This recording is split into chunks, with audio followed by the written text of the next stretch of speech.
Dans cette vidéo, je t'explique les 3 erreurs les plus courantes que je retrouve dans les coachs que j'accompagne, qu'ils commettent toujours dans leur processus de recherche de clients. Il y a une erreur qui est toujours faite sur la communication, une erreur majeure qui est toujours faite sur le premier rendez-vous, entretien, contact qui est WhatsApp, Messenger, téléphone, et une erreur majeure qui est faite sur le rendez-vous client. Voilà aujourd'hui ce que je te parle, ce sont ces 3 erreurs que je veux t'éviter et je te donne les bonnes solutions et la bonne démarche afin de pouvoir justement augmenter ton rendement pour trouver des clients. Bonjour, je m'appelle Anthony Chave, coach sportif, fondateur de Perform Coach Formation, qui accompagne les coachs afin qu'ils puissent augmenter leurs revenus au quotidien. Je te parle aujourd'hui des 3 erreurs qui sont finalement dans les étapes qui vont te permettre de trouver des clients. La première erreur dont je te parle aujourd'hui, c'est une erreur sur la communication. Quand tu communiques, quand tu parles de toi, souvent tu vas annoncer très rapidement et très vite ton prix. Beaucoup de coachs font ça en se disant au moins les gens vont savoir combien ça coûte et vont savoir ce qu'ils ont à payer. Et ça, c'est une erreur fondamentale parce que le fait de donner ton prix peut faire fuir beaucoup de clients. Alors tu me diras oui, mais ça veut dire que ceux qui sont prêts à payer ça vont rester. Sauf que la plupart du temps, quand tu as annoncé ton prix, tu n'as pas avant amené un processus de séduction. Quand je parle de ça, je parle du mot qui est plus correct, de valeur perçue.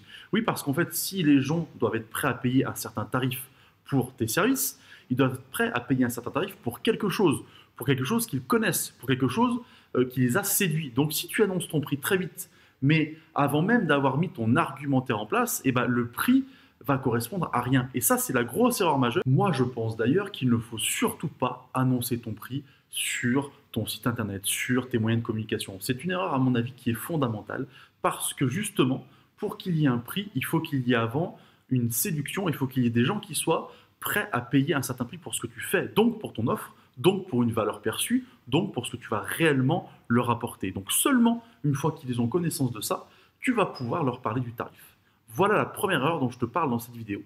La seconde erreur, c'est sur le premier contact que tu vas obtenir avec tes clients. Alors, encore une fois, ça peut être par téléphone, par Messenger, par WhatsApp, peu importe.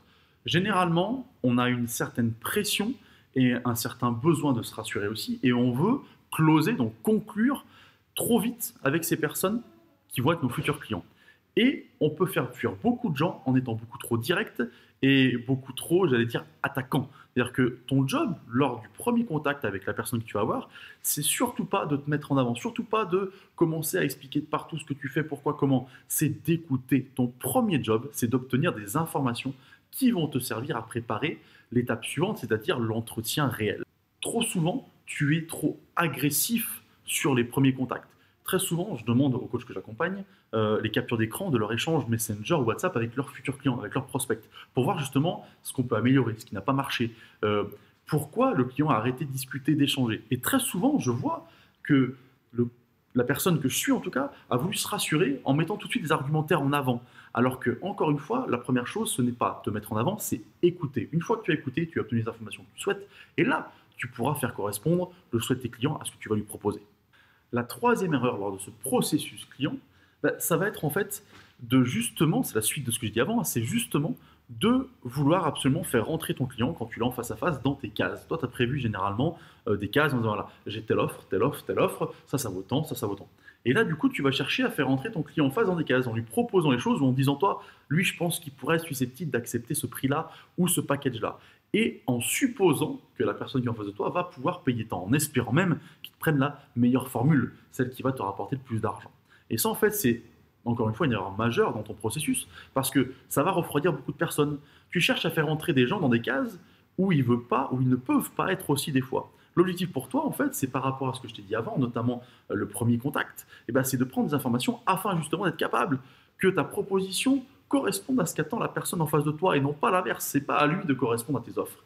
Et ça, je trouve que c'est un point tellement important et un point qui est toujours négligé par les coachs sportifs en voulant bien faire encore une fois parce qu'on a prévu nos cases, on a prévu nos offres et on se dit tiens, je vais lui proposer ça. C'est pour ça que l'objectif pour toi, c'est d'avoir une trame lors de cet entretien, lors de ce premier contact, une trame qui te permette de savoir quelles étapes tu vas devoir mettre en place justement afin de pouvoir être efficace et de ne pas être trop agressif, mais demander les bonnes informations pour avoir le bon argumentaire derrière. En tout cas, c'est comme ça que moi je fonctionne avec les coachs que j'accompagne sur la team Perform Coach. On a une trame et un process clair à mettre en place qui s'adapte complètement à la personnalité de nos coachs. Si tu veux plus d'informations sur ce processus de recherche de clients, je t'invite à cliquer sur le lien qui est en dessous et tu pourras t'inscrire à ma newsletter où tous les jours je te partage des vidéos de 2 minutes chrono qui vont te permettre d'augmenter tes revenus au quotidien et de booster ton business avec des conseils issus de 15 ans d'expérience justement afin de t'éviter de faire certaines erreurs. Moi, je te souhaite une bonne journée, je te dis à bientôt.